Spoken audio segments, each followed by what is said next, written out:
नमस्कार, आप देख रहे हैं जी न्यूज। मैं हूं आपके साथ रोहित सरदाना। मणिपुर में थोड़ी देर में शपथ ग्रहण समारोह होगा। बीजेपी के नेता एन बीरेन सिंह मुख्यमंत्री पद की शपथ लेंगे और उनके साथ कई विधायक भी आज शपथ ले रहे हैं। और इसी के साथ मणिपुर नॉर्थ ईस्ट का तीसरा ऐसा राज्य बन जाएगा जहां बीजेपी की सरकार सत्ता में आई है। इसके पहले असम और अरुणाचल प्रदेश, दो जगह पर बीजेपी की सरकार बन चुकी है। हाल में जो 5 राज्यों के विधानसभा चुनाव हुए हैं उसमें बीजेपी ने यूपी और उत्तराखंड में 2/3 से ज्यादा बहुमत हासिल किया। गोवा और मणिपुर में बीजेपी ने दूसरी सबसे बड़ी पार्टी होने के बावजूद सरकार बनाई, यानी कि पहली सबसे बड़ी पार्टी नहीं थी, दूसरी सबसे बड़ी पार्टी थी। उसके बावजूद बीजेपी सरकार बना रही है, जिसको लेकर सवाल भी उठ रहे हैं। कांग्रेस का कहना है कि बीजेपी ने लोकतंत्र की हत्या की है। और अब से थोड़ी देर पहले अरविंद केजरीवाल, दिल्ली के मुख्यमंत्री, प्रेस कॉन्फ्रेंस करके बड़ा आरोप लगा चुके हैं कि ईवीएम के साथ छेड़छाड़ हुई है।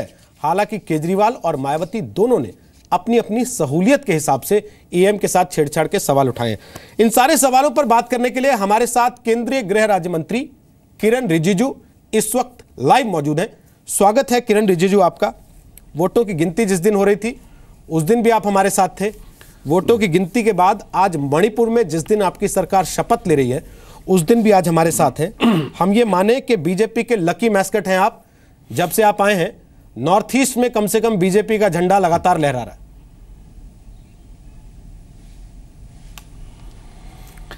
जी, एक तरफ से अच्छा शुरुआत हुआ है 2014 के बाद।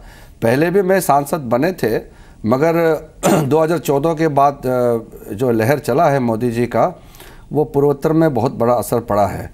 लेकिन 2014 में असम को छोड़ करके बाकी 7 राज्यों में मैं अकेला ही बीजेपी से लोकसभा सांसद बन करके आए हैं, बाकी तो सब हार गए थे। लेकिन उसके बाद एक नया विश्वास जो लोगों के मन में उत्पन्न हुआ है कि पूर्वोत्तर का अगर विकास हो सकता है तो नरेंद्र मोदी जी के नेतृत्व में बीजेपी ही कर सकता है। इसलिए आपको देखने को मिला इसके बाद अरुणाचल में कांग्रेस के लोग भी सब इस्तीफा दे करके बीजेपी आए। असम में पूरा बीजेपी पूर्ण बहुमत से सरकार बना। अब मणिपुर में वोट के परसेंटेज में भी हम कांग्रेस से आगे निकल गए। सीट में थोड़ा सा कमी रह गया, लेकिन अपने जो साथी है, बाकी जो छोटे छोटे दल हैं, वो लोग ने भी आकर के बीजेपी का समर्थन किया, तो आज हमारा सरकार बन रही हैं। इसके बाद मेघालय का चुनाव होगा। इस तरह से जो आपको देखने को मिल रहा है वो बिल्कुल साफ दिखाई देता है कि भारतीय जनता पार्टी जो है वो पूर्वोत्तर में बहुत बड़ी ताकत के रूप में उभर के आ रहे हैं। कांग्रेस कह रही है कि आपने लोकतंत्र की हत्या की है। सबसे बड़ी पार्टी आप नहीं थे, फिर भी आप सरकार बना रहे। उनको मौका तक नहीं दिया गया। देखिए, ये जो है ना, जो कांग्रेस का जो तथ्य है वो सही नहीं है। ये बीजेपी का अपना सरकार नहीं है, ये बीजेपी का नेतृत्व में गठबंधन सरकार है। जब किसी भी लोकसभा या विधानसभा का चुनाव होता है तो उसमें जो पब्लिक मैंडेट है वो फ्रैक्चर्ड है, किसी को बहुमत नहीं मिलता है, तो आपको मिलकर के ही सरकार बनाना है। आप वैसे तो नहीं छोड़ सकते हैं, बिना सरकार का तो राज्य नहीं चल सकते हैं। तो जब किसी दल को कोई पूर्ण रूप से बहुमत नहीं मिला तो ये तो एक सीधी सी बात है कि सबको मिलकर के ही सरकार बनाना है। अब कांग्रेस ने गवर्नर के पास जाकर के अपना जो मत है पेश करना चाहिए, अपना आंकड़ा देना चाहिए, कितने विधायक उनके साथ है और कैसे सरकार बना सकते हैं, उसका कोई ऑप्शन नहीं दिया। और बाहर में मीडिया के सामने में और कोर्ट में जाते हैं और कहते कि उनको मौका नहीं दिया। मौका तो आपको लेना पड़ेगा। आप अच्छा, बीजेपी ने जो काम किया है अगर वो गैर संवैधानिक है तो आप बताइए, क्या वो गठबंधन सरकार बनाना गैर ये संवैधानिक है क्या?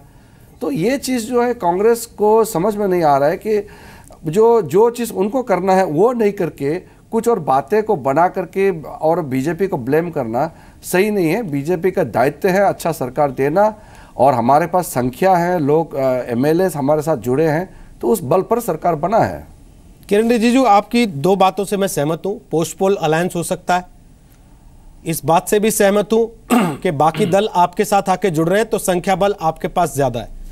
लेकिन क्या आपको नहीं लगता कि जिसने भी सबसे बड़ी पार्टी के तौर पे चुनाव जीता है, कम से कम पहला मौका उसको मिलना चाहिए? नहीं, ये बात तो देखिए, संविधान में चीज़ जो है क्लियर है कि राष्ट्रपति या गवर्नर जो सबसे बड़ी पार्टी है, जिसका पास मेजॉरिटी है, उनको बुला करके सरकार बनाने का न्योता देता है। लेकिन जब किसी दल के पास पूर्ण बहुमत नहीं है तो ऐसे परिस्थिति में राष्ट्रपति जी और गवर्नर वो ये देखता है कि कौन सा सरकार स्थिर सरकार दे सकता है, किसके पास संख्या है। तो अगर कांग्रेस पार्टी समझता है कि उनके पास संख्या है तो वो जा करके देना चाहिए। इसमें कोई लिखित तो है नहीं, ये कन्वेंशन है, इसमें लिखित तो है नहीं कि किसी के पास अगर बहुमत नहीं है तो किसको बुलाना चाहिए, ये लिखित नहीं है। कन्वेंशन ज़रूर है कि जिसके पास संख्या है उसको बुलाना चाहिए। मेरे ख्याल से अगर कांग्रेस गवर्नर के पास जाते और अपना सूची सबमिट कर देते कि ये हमारा विधायकों का ये संख्या है तो उनको ज़रूर बुलाते। उन्होंने दावा पेश तक नहीं किया।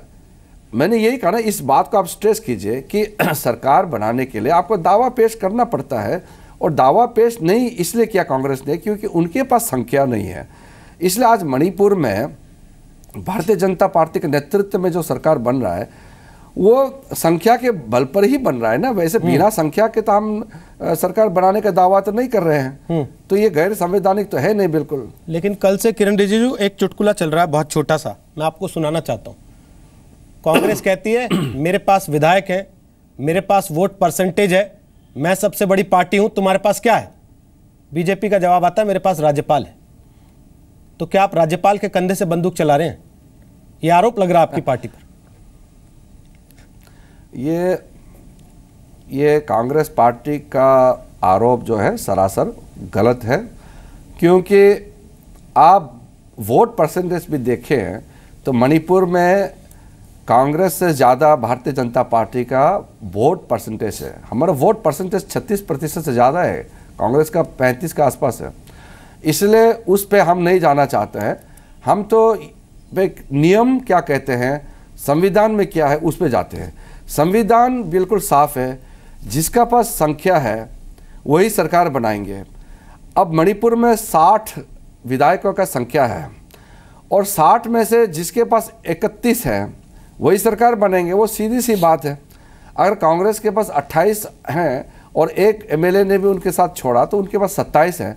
अब 27 से तो सरकार नहीं बन सकता है।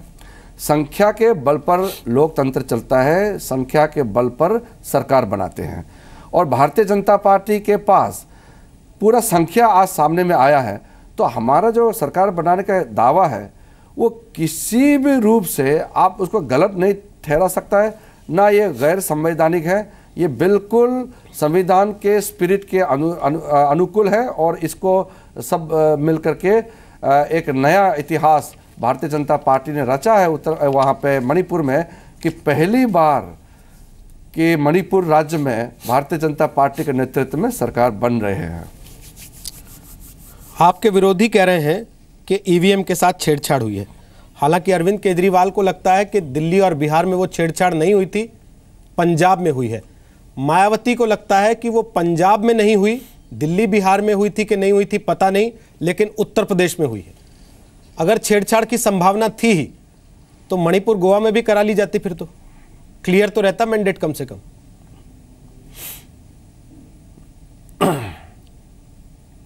यही तो बात मैं भी कहना चाह रहा था। 2014 में हमारा सरकार नहीं था, केंद्र में यूपीए का सरकार था और हमने बहुमत के साथ सरकार बनाया। उसके बाद बहुत सा चुनाव हुआ जिसका जिक्र आपने भी किया। दिल्ली में हमको सिर्फ 3 सीटें मिली और पूरे के पूरे 67 पूरा आम आदमी पार्टी को मिला। और आम आदमी पार्टी उस समय तो कोई ईवीएम का बातें नहीं कर रहे थे और ईवीएम मशीन तो 98 से चलते आ रहे हैं। उसके बाद जब से ईवीएम मशीन का इंट्रोडक्शन हुआ, मायावती सरकार बना 2 बार उत्तर प्रदेश में, फिर ईवीएम का चर्चा नहीं आते हैं। लेकिन अब क्योंकि उत्तर प्रदेश में एक बहुत ही विचित्र जीत जो भारतीय जनता पार्टी प्राप्त किया, जो आम आदमी या मायावती जी या कांग्रेस पार्टी ने कभी सोचा नहीं है कि मोदी जी का लहर इतना बड़ा हो सकता है, इतना जोर हो सकता है, उनका कभी उन्होंने अंदाज़ा नहीं लगाया होगा। तो उसके पास कोई चारा नहीं है, तो इस तरह का बातें करके लोगों को एक ध्यान जो है वहाँ भटकने के लिए इस तरह का बातें कर रहे हैं। इस पे बहुत सीरियसली हम लोगों को नहीं जाना चाहिए। हाँ, अगर किसी अधिकारी ने किसी ईवीएम मशीन के साथ छेड़छाड़ किया या किसी जगह में कुछ गड़बड़ हुआ या कभी कभी टेक्निकी कार्य वहाँ से कारण से कुछ गड़बड़ होता है तो उसका रीपोल होता है। उसका वो प्रक्रिया बहुत साफ है। इलेक्शन कमीशन ने जो प्रक्रिया रखा है वो साफ है, और दुनिया भर में हिंदुस्तान का जो इलेक्शन का प्रोसेस है इसका कदर होता है। और हमारा इलेक्शन कमीशन जो है एक संवैधानिक संस्था है, इस पर कोई किसी भी रूप से आप प्रभाव नहीं डाल सकते हैं। मेरे ख्याल से इस तरह का जो लोकतंत्र में भारी जीत होता है तो उसको आप मान्यता देना चाहिए, उसको कदर करना चाहिए। लोगों ने जो फैसला दिया है उसको आप मानना चाहिए, इज्जत देना चाहिए। मायावती कह रही है कि रीपोल कराइए, अगर हिम्मत है, मोदी जी को लगता है कि वाकई उनकी लहर चल रही है तो दोबारा जीत के दिखा दें। और अरविंद केजरीवाल कह रहे हैं कि एमसीडी के चुनाव में ईवीएम हटाइए और बैलेट पेपर से चुनाव कराइए। आपका क्या कहना है इन दोनों के बयानों पर? लगता है अरविंद केजरीवाल चुनाव से पहले ही हार मान चुके हैं, क्योंकि कोई लोग तो चुनाव हारने के बाद बहाना बनाते हैं, ये चुनाव से पहले ही बहाना बनाने लग गया। तो इससे आप अंदाज़ा लगा सकता है कि वो बौखलाए हुए हैं। और पंजाब में उन्होंने जो चुनाव से पहले जो जश्न मनाने का कार्यक्रम शुरू किया था, उसके बाद वो चुनाव हार गए, तो उसको लेकर के इस तरह का बातें कर रहे हैं। मेरे ख्याल से हिंदुस्तान के लोग इतना भोले नहीं है, सीधा ज़रूर है लेकिन इतना भोला भी नहीं है कि वो अरविंद केजरीवाल जैसे जो बातें करते हैं, घुमा फिरा करके लोगों को गुमराह करने का कोशिश करते हैं। इस पे लोग आने वाला नहीं है, मैच्योर हो गया है। हिंदुस्तान 21वीं सदी में बहुत बड़ी ताकत के रूप में उभर के आ रहे हैं मोदी जी के नेतृत्व में। उसमें ये लोग जो है गड़बड़ उसको रोकने के लिए कुछ ना कुछ राजनीतिक दांव पेश जो करने का कोशिश करते हैं। मेरे ख्याल से लोग उस पर नहीं जाएंगे। लोग मोदी जी के नेतृत्व को पसंद करते हैं। वो कहे ना कहे, हिंदुस्तान मोदी जी के साथ है, भारतीय जनता पार्टी के साथ है। लेकिन छिटपुट चीजें अभी भी ऐसी हो रही हैं। किरण रिजिजू, आपने कहा कि नॉर्थ ईस्ट में बीजेपी की सरकारें आ रही हैं, वहां तेज गति से विकास होगा। आज ही खबर छपी है अखबारों में कि एक लड़की को फतवा उसके खिलाफ जारी कर दिया गया क्योंकि वो म्यूजिक कॉन्टेस्ट में हिस्सा लेने गई थी। क्या आपको नहीं लगता खासतौर पे असम में जिस तरीके का जनादेश आपकी सरकार को मिला है और जिन मुद्दों पे मिला है उसमें यह चीज बहुत अहम है जो आ जाइए और इस पे सरकार को न सिर्फ रिएक्ट करना चाहिए बल्कि एक्शन भी लेना चाहिए? हाँ, ये जो खबर आप बता रहे हैं हमारा संज्ञान में भी आया है। मैं असम के मुख्यमंत्री जी से भी बात करूंगा। और सभ्य समाज में हमारा ये लोकतंत्र है और यहाँ पे इस तरह का कोई गलत तरीके से फतवा जारी करना और लोगों के जीने का तरीका और अंदाज में इस तरह का गलत एक धार्मिक भाव को सामने में रखते हुए इस तरह का बातें करना वो सही नहीं है। हम लोग बात करेंगे इसमें, क्योंकि केंद्र सरकार डायरेक्ट कोई कार्रवाई नहीं कर सकते इस मामले में, तो असम सरकार से मैं बात करूंगा। उत्तर प्रदेश के मैंडेट के बाद बहुत से लोगों को ऐसा लगता है कि मुस्लिम महिलाओं ने बीजेपी को वोट दिया बड़ी तादाद में, खासतौर पर ट्रिपल तलाक के मसले पर।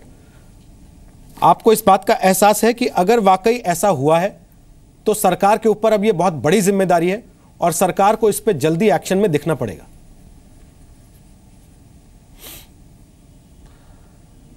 ये बहुत बड़ी बात है।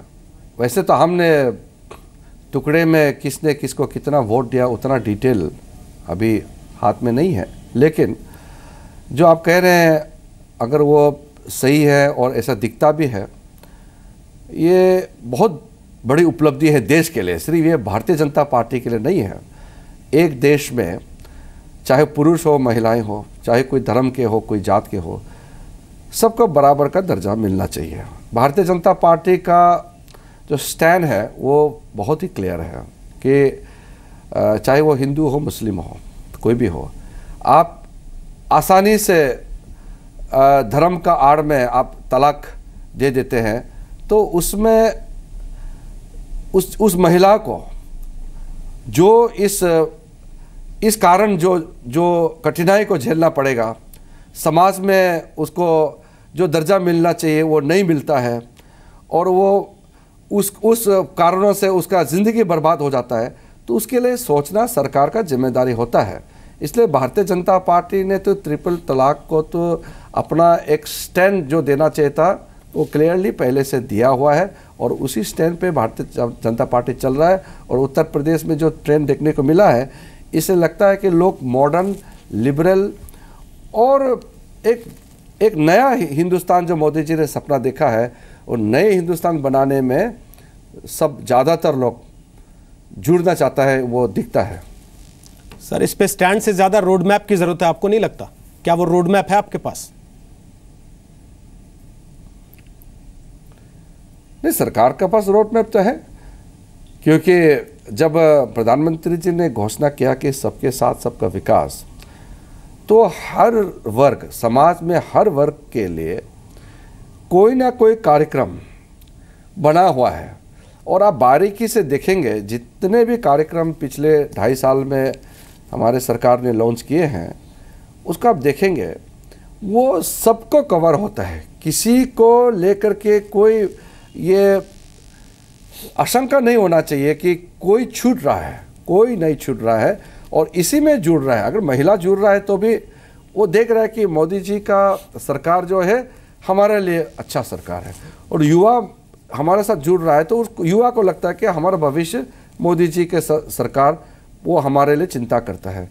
और जो हमारे जो बुजुर्ग लोग हैं वो भी अगर जुड़ता है तो वो भी सोचते हैं कि हमारे भविष्य के लिए, हमारा जो बुढ़ापा में जो हमारा देखभाल के लिए मोदी जी का कार्यक्रम ठीक है। तो इस तरह से हर जो वर्ग के लोग, हर क्षेत्र के लोग, हर धर्म के लोग सब जुड़ना चाहता है, क्योंकि सरकार ने मोदी जी के नेतृत्व में भारतीय जनता पार्टी का एनडीए सरकार जो है ये काम कर रहा है। इसी के चलते ही सब जुड़ रहे हैं। तो रोड मैप तो बना हुआ है, और आप सरकार का कार्यक्रम देखेंगे तो रोड मैप उसी में ही दिखाई देंगे। सरकार के कार्यक्रम में तो वो road map uniform civil code की तरफ लीड करता है सर। हमारा तो स्टैंड पुराना है, आप तो जानते हैं भारतीय जनता पार्टी का स्टैंड पुराना है कि सबको एक समान दिखता है। इसलिए यही नारा को आप समझ लीजिए कि सबके साथ सबका विकास, मतलब सरकार के नज़रों में कोई भेदभाव नहीं होना चाहिए, सब बराबर है और सबका उत्थान होना चाहिए। भारतीय जनता पार्टी का स्टैंड तो क्लियर है सर, केंद्र सरकार का स्टैंड क्या है यूनिफॉर्म सिविल कोड पर? वो तो आपको पता ही है, भारतीय जनता पार्टी का तो स्टैंड तो जो आपने देखा है हमेशा से कंसिस्टेंट रहा है। बहुत बहुत शुक्रिया किरण रिजिजू, हमसे बात करने के लिए, जी न्यूज़ के लिए वक्त निकाला आपने। बधाई आपको एक बार फिर से। एक के बाद एक उत्तर पूर्व के राज्यों में आपकी अगुवाई में सरकार आ रही है आपकी पार्टी की।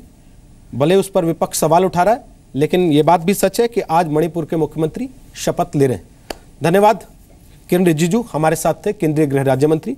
बहुत सारे सवालों पर उन्होंने अपनी राय रखी है, और साथ ही उनका यह भी कहना है कि विपक्ष जो सवाल उठा रहा है उसने समय रहते राज्यपाल के दरवाजे पर दस्तक नहीं दी, अपने नेता का नाम नहीं बताया, लिहाजा सबसे बड़े गठबंधन को सरकार बनाने का मौका मिला, इसलिए अब उस पर हाय तौबा मचाने की जरूरत नहीं होनी चाहिए।